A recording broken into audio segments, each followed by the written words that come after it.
Derrik, we're here. We're in Kansas City, recording from a hotel in downtown Kansas City. It's about 1:45 Central Time.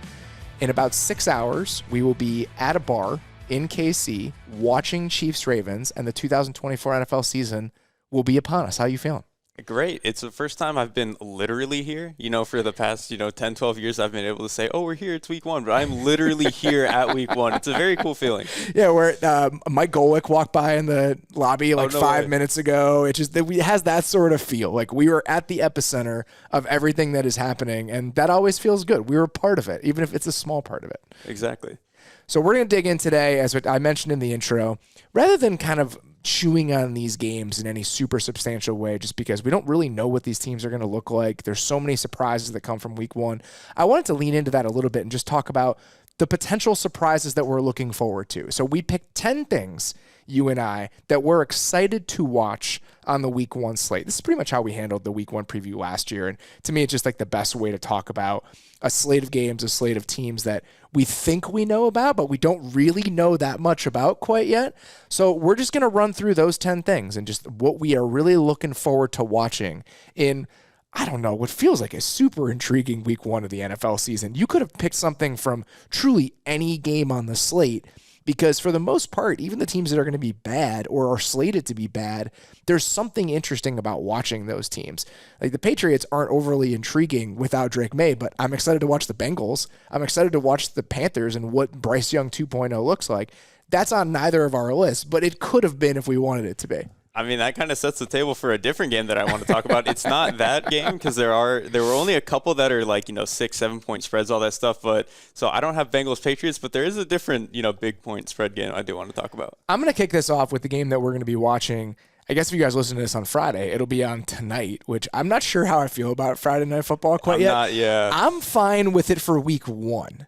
If we want to do week one Friday Night Football from here on out, that's okay. If we extend beyond that and we get Friday Night Football consistently in future years, I will get divorced. But it's going to happen, right? Like it's fine now as a gimmick, but we're going to the companies are going to realize that they can keep getting away with this, and then they're going to keep trying to do it. That's my problem, is that this is just a harbinger of what's to come, and I'm aware of that, and I'm a little bit worried about it. It's the same as how there's 8 different companies that host all the games now. We're just going to eventually get 7-day football weeks. The first Friday Night Football game we're getting, though, live from Brazil, it is Packers-Eagles, and I'm excited to watch this game on 10 different levels. This is a Packers excitement check-in, because obviously the way we've talked about this team in the preseason, they have real Super Bowl aspirations.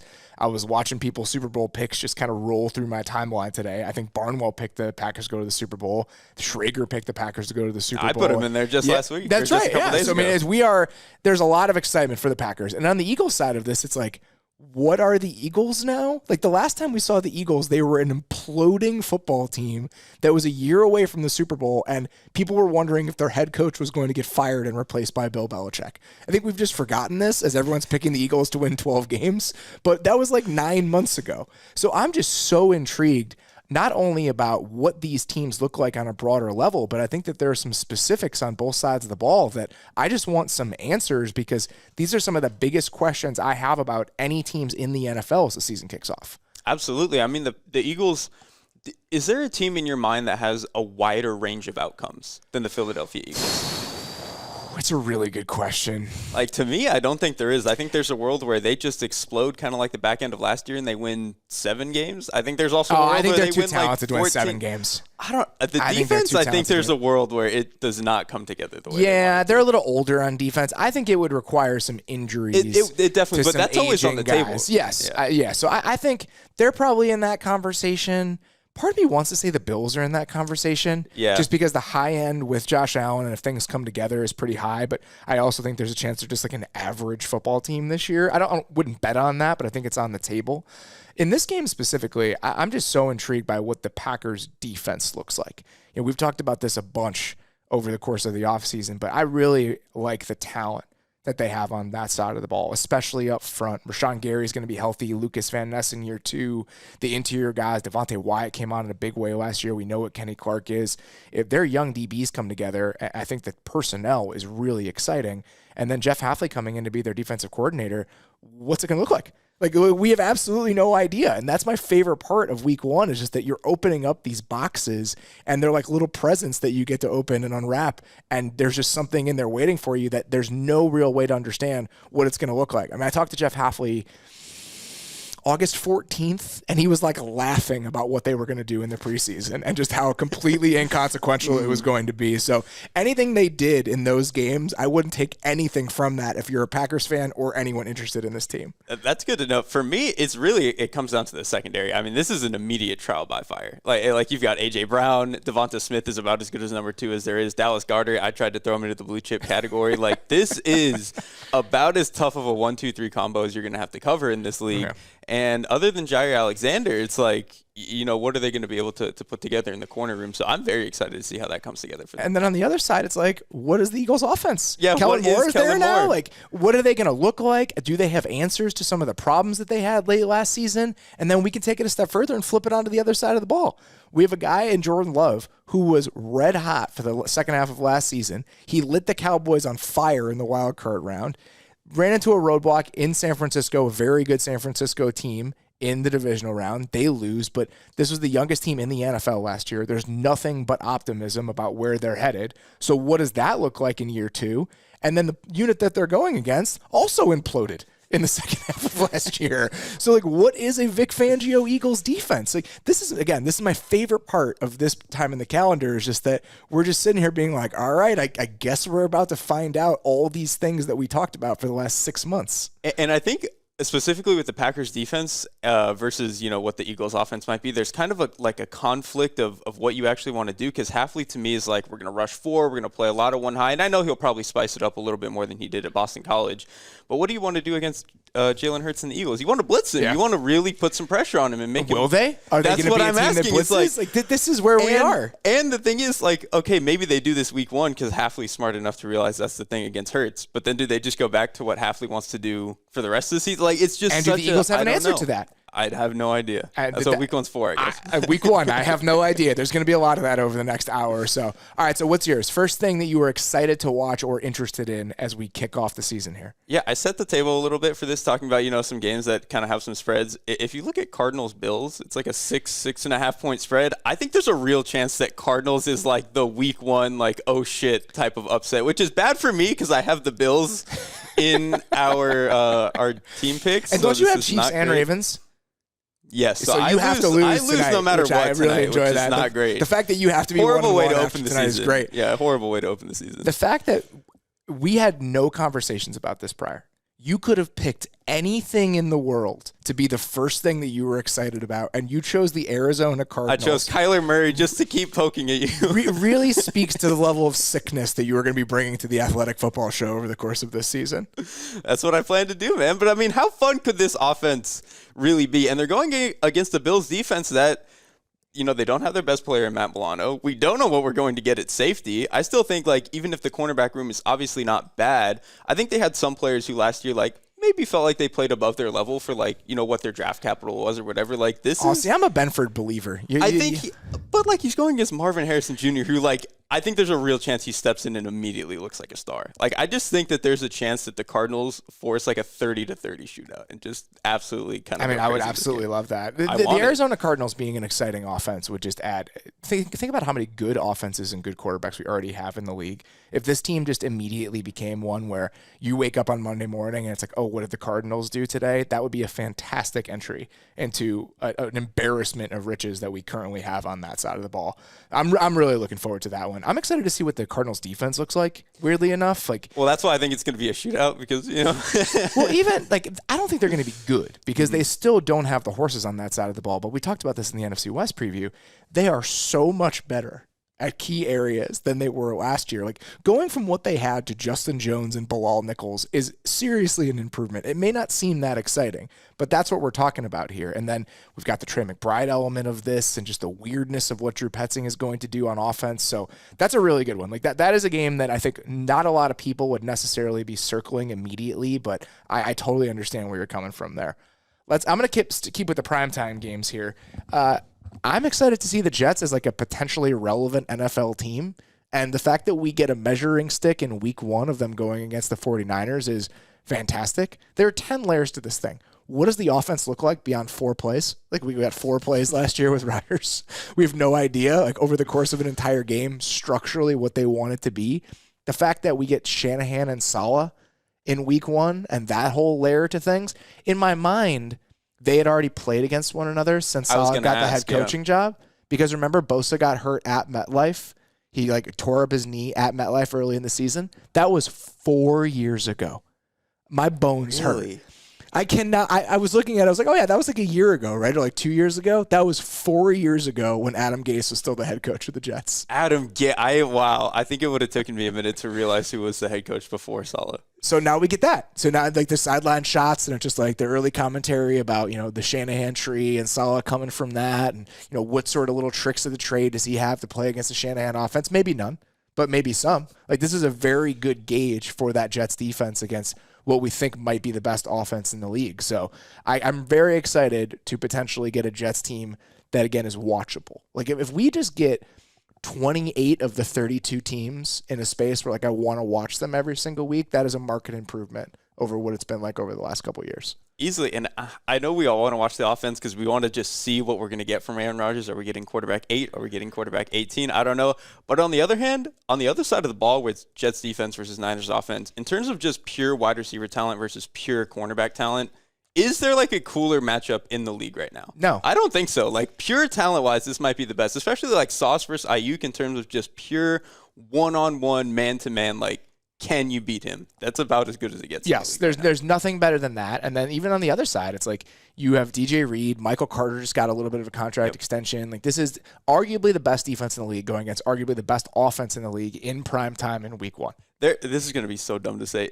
The Niners' best matchup in that sense might be getting Jawan Jennings in the slot, like, in run game against Michael Carter. That is truly like their best way to exploit this wide receiver versus cornerback matchup. What's your next one? My next one, it's another, I'm stepping down from the prime time a little bit.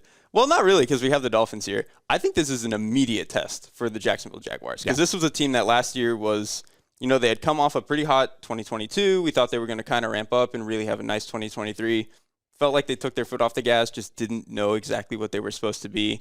Obviously, they're kind of revamping things. Offensively, it was more just adding some talent. You know, they got a lot bigger at the wide receiver position, but then defensively, kind of changing everything with bringing in new coordinator Ryan Nielsen, who I think we both like and liked what he did in Atlanta. So I think this is just an immediate test against what is kind of a beatable Dolphins defense because, you know, Chubb is still on the PUP. Jalen Phillips, I know he's back, but, like, he didn't get a full – I think they've said explicitly that he's probably going to be on a pitch count early in the season. Like, they're working him back with a plan.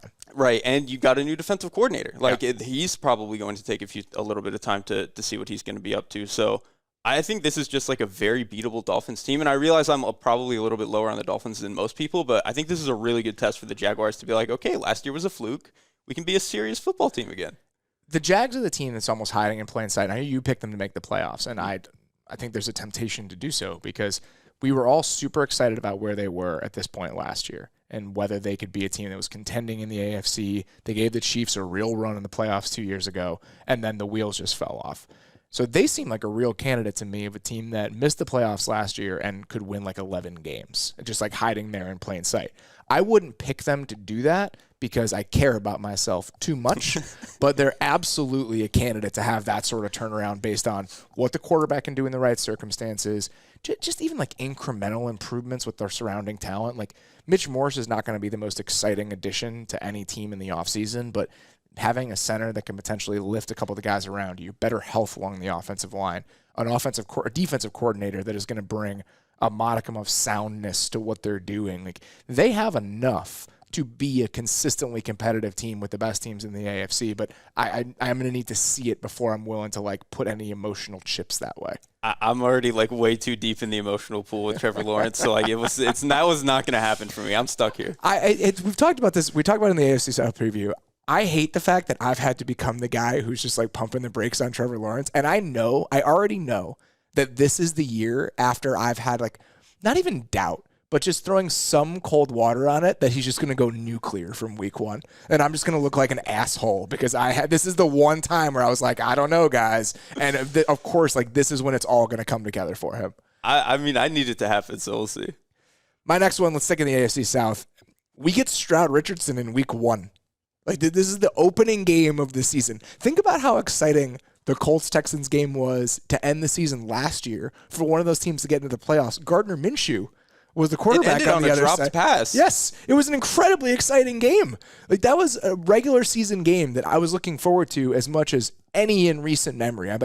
I made a point. Me and my brother were in South Bend, Indiana. We went to see Duke Notre Dame play basketball, and it was my Christmas present for him. We were there, and I was like, we gotta find a place to watch Colts-Texans after the basketball game ends. We watched the whole game and then drove all the way home at midnight because I had to watch it. Like, those are the stakes of that game in the regular season. And again, that involved Gardner Minshew on the other side.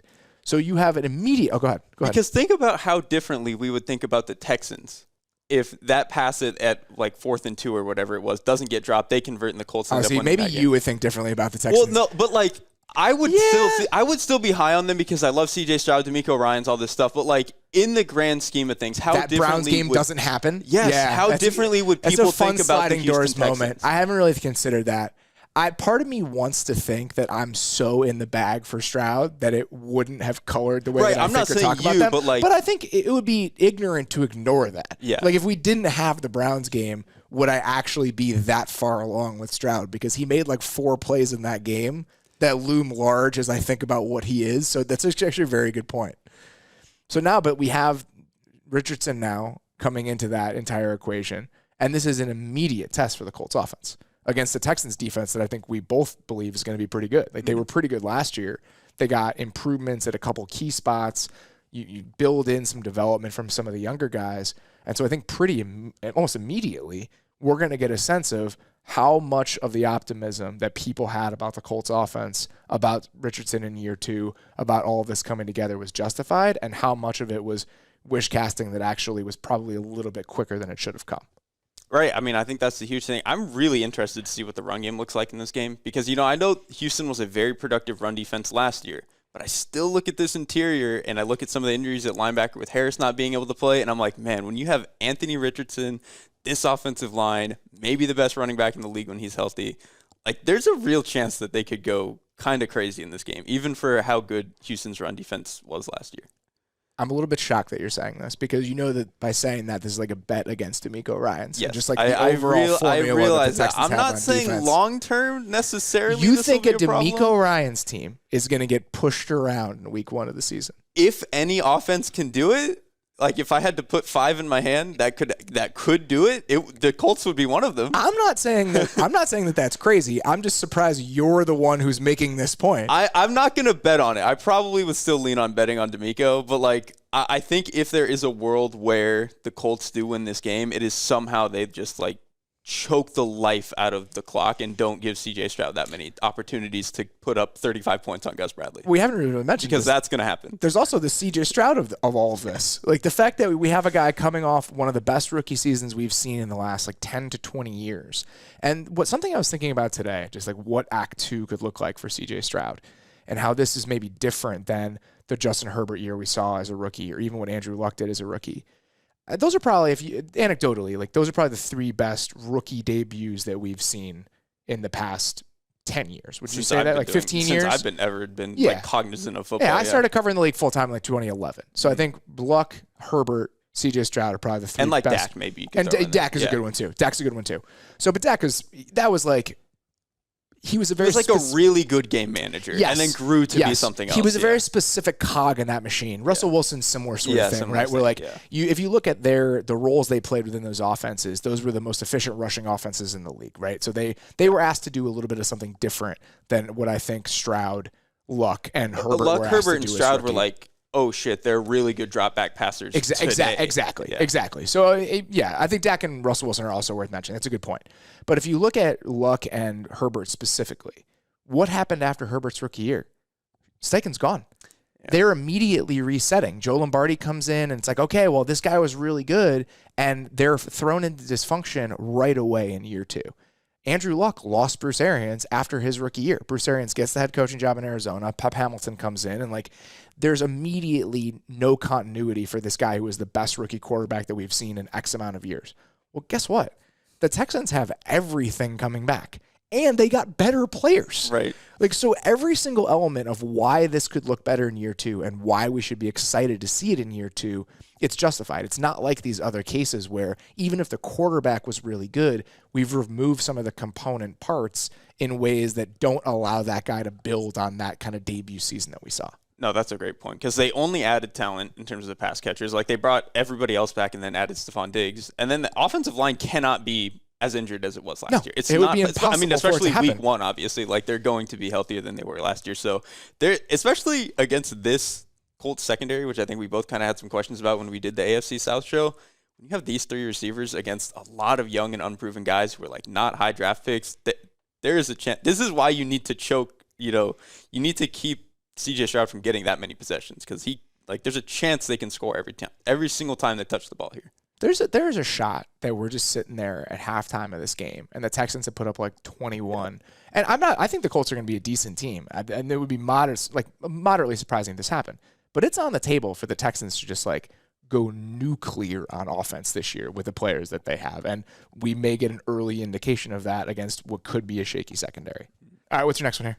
My next one is I talked a lot about Joe Alt and like how excited I am to watch him and his development over, what we're going to get over the course of the season. Because I thought in the preseason, going from left to right, he's a very, very young player. It looked up and down, but you could see the flashes. Okay, week 1, he has to play against Maxx Crosby. Like, we're going to see very fast if this guy can, hang in the NFL. And I think, there's a world where he just gets absolutely lit up. Because Max he's my Defensive Player of the Year pick. I think he's going to be incredible. So, there's a chance that he gets lit up. And I just don't want people to panic if that happens, because I think we've seen some of these young rookie tackles, especially when they're flipping sides. Sometimes it just doesn't look great for a little bit. But I'm hoping that by the time I turn on the film on Monday or Tuesday, I can look at a few clips and be like, that's what I want. That's what it's going to look like by December. And that's what I'm excited for. Even if we take it a little bit wider and you just think about those 2 units playing against one another, what the Chargers offense looks like with Greg Roman, with Jim Harbaugh, just this feeling of who the Chargers are on that side of the ball, going against a Raiders defense that there's a chance that the Raiders defense is just really good this year. I mean, we've talked about the numbers. They were one of the best defenses in the league over the second half of last season. And they got certain breaks to do that. They were really healthy. They had some defensive touchdowns, little things like that. But down to down, they were pretty darn good. And they brought back pretty much every single piece of that. And so there's a chance that that's just a good defense and a really good test for a Chargers offense that is another one of those mystery boxes. We just don't know exactly what it's going to be. And what was kind of the one question we had with the Raiders defense? It's maybe the secondary, we've got a couple of questions. Okay, well, you're playing the Chargers. They don't have anyone catching passes except for Ladd McConkey. But what if Ladd McConkey's just a beast it is possible. It is possible. Because the question with McConkey is just how many games are you going to play. But when he's out there, he's just a very good one-on-one player. So that's a good point. But just so many layers to this. It's okay, are the Chargers going to be good? Is the Chargers offense going to be competent from the start? Are we overblown or overstated the concerns we have about the pass catchers? Is there a chance Josh Palmer and Ladd McConkey with a really good run game and Justin Herbert is enough for this to be a competent offense from day one? I don't know. I think I really don't. We might get to a spot where it feels polar opposite of last year, where I think last year with the Chargers, when they were healthy, it was man, they've got the talent, but there's just something about the way that this offense gels and the way it's called that just doesn't fully fit. This year, I think it's going to feel like an adult offense. It's just there's going to be plays where it's they don't have the horses. They just don't got it. I guess the Cardinals with Kyler are kind of like this, where you have an otherwise kind of talent-free set of skill position players. Last year, it's Hollywood Brown was the best skill position talent on the Cardinals. And James Conner's a nice player, but let's be honest about what the Cardinals were last year. What he actually is. And then you have Kyler Murray. But even that, Kyler Murray missed the first half of the season. He comes in. He's clearly not that comfortable. So I can't really remember a situation where you have arguably a top 5-ish quarterback playing on an offense that is otherwise full of question marks. I don't really know what to make out of that sort of unit. What expectations you're supposed to ascribe to a group like that. I don't know. I really think the last year's Cardinals are actually a pretty good bet, because we all came out of that season being man, this is called really well. They just don't have players. But there's a chance that it looks even better because the quarterback is better and healthier and is there from day one. I know he's missed a chunk of camp, but I can't think of an analogous situation. Like, they're probably, depending on what you thought about Stafford pre-Rams, like, there's probably some teams that are pretty similar to that. That's the other one I was going to say. Just like the Lions with Stafford is probably one of those. Like, and again, we've talked a little bit about this. Like, the fact that you saw the shift with Stafford in the Bevel era. So maybe like Darrell Bevel era Lions is kind of like this. Yeah. All right, so they won 3 games, and we had Kenny Golladay, Marvin Jones, Danny Amendola. Like that kind of. It kind of feels like that. I think this will be more adult than that. But again, it's hard to find cases that feel like this, where you have a quarterback that is among the best players in the league, and then you have guys around him that are in complete upheaval and like a complete rebuild. So I think that how that pairs together, I think, is a question that I probably haven't spent enough time thinking about this year as it relates to the Chargers. Yeah, I mean, and like you said, I think by the end of the first month, it could really be in either direction. I have no idea. Next one here, speaking of Matthew Stafford, the Rams and the Lions are playing each other in week 1. This is one of those moments going into that game. Detroit's like 4.5, 5 hours from where I live. I was staring at the potential wild card schedule last year. I was like, if this game happens, I'm going. Like where the Lions are at on offense, where the Rams are at on offense, the whole Stafford Goff element of all of this. Yeah. Like there's so many different bits of intrigue related to that game. And then it happened. And I'm so excited for it. And it's wildcard weekend. You got a bunch of good games, but that was the game I probably would have had circled either way. I go to the game, and it's as good as you want it to be. As advertised. Like, there's so few times, just in life, where that happens. You build something up in your mind, you want it to be a certain thing, and then it hits every single bar that you wanted it to. And then we get it again. Like that was the way the Rams season ended, and it's the way the Rams season will begin again. I can't really ask for anything more than that with like a week 1 matchup that doesn't involve like the teams that played in the AFC Championship game last year. I can't either. And these are still the 2 of the most teams that we are most excited about heading into the end. It's not like one of them, maybe it's like, this was kind of their window and they're going to fall off. Like, if anything, the Rams kind of look better. And so did the Lions, truthfully. Like, they might be better than they were last year. And they played one of the best games that we got in the postseason all year. I mean, they're both building. Like, last year both felt like, maybe not the beginning of something, but it felt like the early stages of something for both of those teams. You know, Puka is a rookie. You know, the Rams land on Avila's a rookie. You know, their entire defense, really. Yeah, that injection of talent that they had, and you know, it just really felt like kind of a rebirth for Sean McVay and like what was happening with that offense. So it's like, okay, we figured it out. We add a couple pieces that are now kind of in line with how we want to play. What does Act 2 look like? And then the Lions have obviously been building to this moment. Like, you get to it. It's been really cool to kind of watch how incremental it's been. Like, you win 2 games, and then you're like a borderline playoff team that plays spoiler in week 18, and then you go to the NFC Championship game, and now you're here. Like, it's the most picturesque arc for a rebuilding team that I can remember in recent memory. And like, now here we are. Like, right. This is what it's supposed to be. This is the year that it's supposed to happen. Like, we always say like the stuff of like, oh, you know, progress isn't linear and development isn't linear, but like with the Lions, it actually is. Like, even the way keeping that last win 2 seasons ago, keeping the Packers out. Yes. As like the my God. That season. They've had every single year. There's been like exactly the moments and the beats that you want to see, independent of what the win-loss record has been. So doing that at the end of this last season, by the end of the 2021 season, like I can't remember exactly how that season ended, but I vividly remember being like, oh man, they're just playing so hard. Like they're doing everything that you want from them. Ben Johnson had come in as the play caller in the second half of that year. And so now like we have their moment, and like this is supposed to be the season that it happens for them. And on both sides of the ball, like there's bits of curiosity about what the units will look like.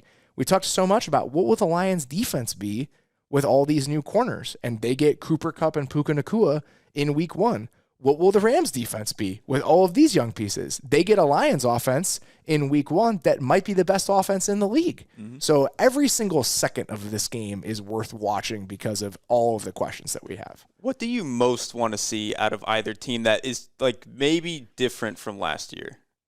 Like in the way that they played the game last year, or just like what is the next step? It's maybe the corner talent in Detroit. Yeah. I know that's not an interesting answer, but again, it's the right one, though. Being at that game and just watching what the Rams were doing to like Cam Sutton and the rest of those guys, and Kindle Vildor and the guys playing corner for the Lions, it's like no shot. Like against a team that can throw the ball like the Rams can, like you're going to be in trouble.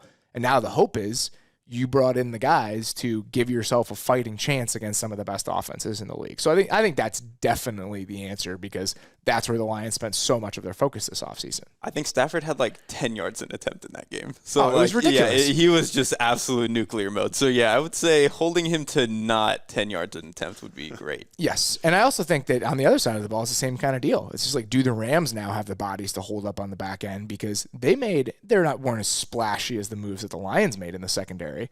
But you go get a Darius Williams, go get a Cam Curl. Like, the whole point is just to be a little bit more solid on the back end. And the first test that you get is against an offense that is going to be in the conversation, I would assume, if they stay healthy, to be the best offense in the league.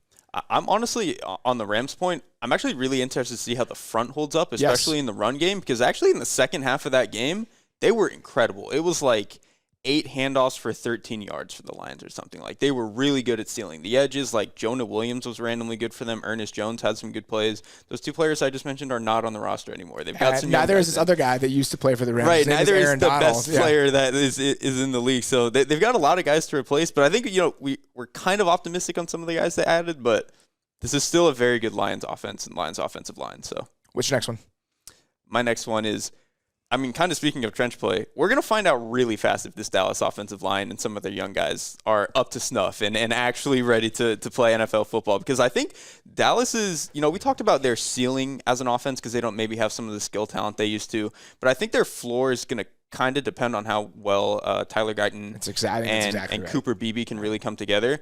Well, you got to go play against Myles Garrett, Zadarius Smith, and some of the interior, additions that the Browns have made over the past few years, and Jim Schwartz, who, he's just going to throw stuff at you. Like, he doesn't, blitz all the time necessarily, but he's really, really good at when he wants to bring pressure and how he brings pressure. So, like, these guys are going to get tested right away, both in terms of actually holding up against physical talent like Myles Garrett and Zadarius Smith off the edge, and then just communicating and like understanding where to be and how to keep Dak protected. So we're going to learn really fast if this Dallas offensive line has it or not. I'm excited to see what this Browns defense has.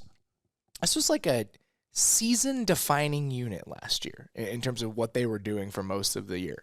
Like the numbers they put up, and I know that the home and road splits are pretty disparate, but if you just look at the aggregate stats over last year, the success rate, the explosive plays that they were making on that side of the ball, it was as scary of a defense in moments as we had seen in years. What does the follow-up to that look like?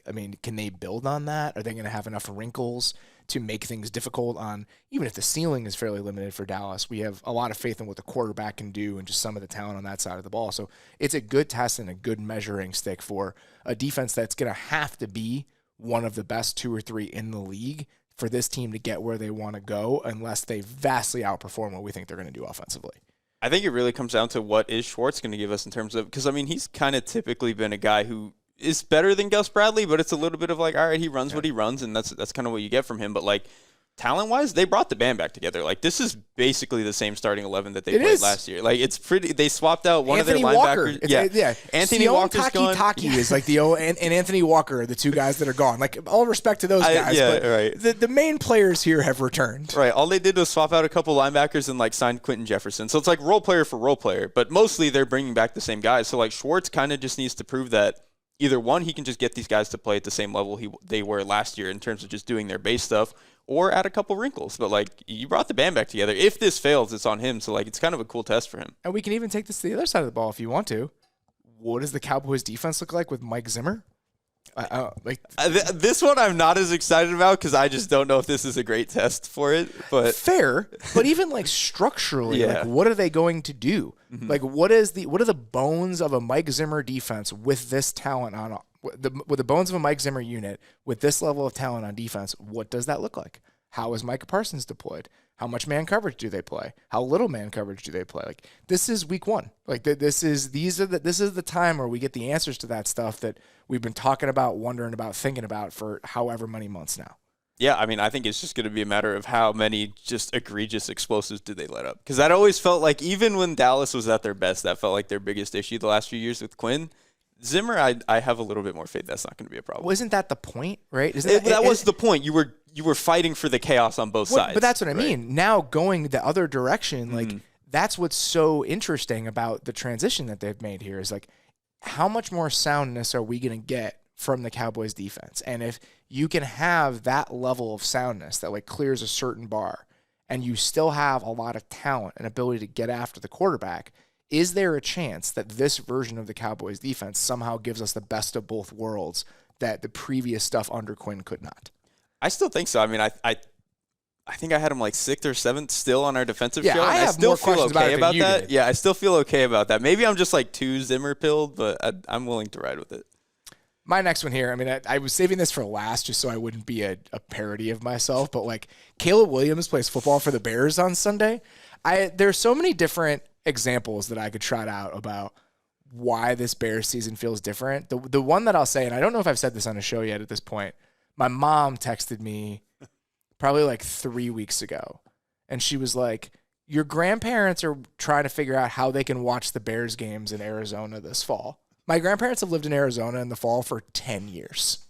Like they've been there. This isn't a new thing. Like they've spent that part of the year in Arizona for as long as I can remember. And this is the first time they were like, yeah, we need to figure out a way to watch the games. And so that's just like a small thing that I think if you've listened to sports talk radio in Chicago, or if you've like been even close to this thing, that's kind of where it is. Like everyone is at least excited and interested in how this is going to go.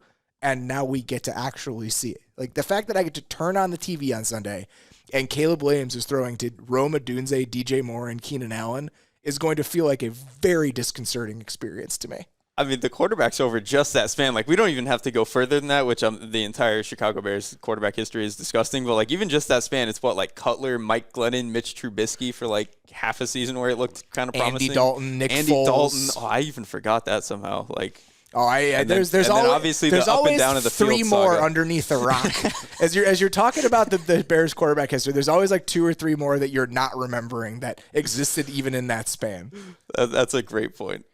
So that part of it, and then the Titans part of it, like what is the defense that they're going to be playing against? Like what does a Denard Wilson defense look like? You know, his version of what the Ravens were doing last year with some of the defensive additions we've seen from the Titans, and then what does the Will Levis offense look like with Brian Callahan? Like this Titans team is interesting. Like if you want to do it like a sliding scale of preseason expectations versus aggressiveness, they're in their own zip code on the XY axis. Like they were a team that was picked to win like 6.5 games, and they spent as much or more in free agency and in the trade market than any team in the NFL. So that combination of stuff, it's like, all right, like let's see how that goes. But I'm excited to see what the product looks like on either side of the ball after that sort of offseason. It does make the Will Levis question interesting because whether it's good or bad and whether they'll be able to pick up the pieces 2 years from now, they're going to know right now, like in 2 months, if Will Levis is good enough, which is like, it's probably the way to do it if you're going to roll into this like question mark of a quarterback pick. Like, let's just surround him with as much as we can, get a good coach, improve the offensive line. Let's figure it out, man. Let's not dilly-dally and end up in the Mitch Trubisky zone where you just don't know for a while.